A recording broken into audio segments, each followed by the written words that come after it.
बड़ी खबर है, हमास मिलिट्री विंग अल कासम ब्रिगेड से जुड़ी खबर है कि गाजा पट्टी में घुसी इजराइल की सेना के लिए हमास की अल कासम ब्रिगेड काल बन चुकी है। हमास की तरफ से यह दावा किया गया कि उसकी इस ब्रिगेड के लड़ाकों ने इजराइल के सैनिकों पर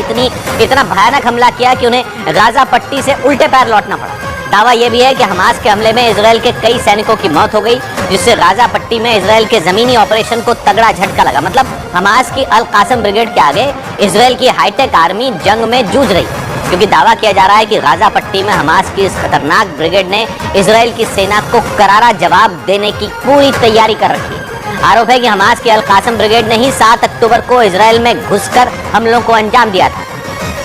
और वहां ऐसा कत्लेआम मचाया था कि जिसे देखकर पूरी दुनिया काम गई थी। 7 अक्टूबर को अल कासम ब्रिगेड के लड़ाकों ने इजराइल की जमीन को यहूदियों के शवों से पाट दिया था। सबसे बुरे हालात दक्षिणी इजराइल में मौजूद किबुत्ज रईम इलाके के थे, क्योंकि वहां इस ब्रिगेड के लड़ाकों ने एक साथ 250 से ज्यादा लोगों की सामूहिक हत्या कर दी थी। इजराइल के मीडिया के मुताबिक उस रोज अल कासम ब्रिगेड के हमलों में इजराइल में करीब 1400 लोग मारे गए थे और 200 से ज्यादा लोगों को हमास के लड़ाकों ने बंधक बना लिया था, जिसके बाद से इजराइल ने हमास को गाजा पट्टी से उखाड़ फेंकने की कसम खा ली।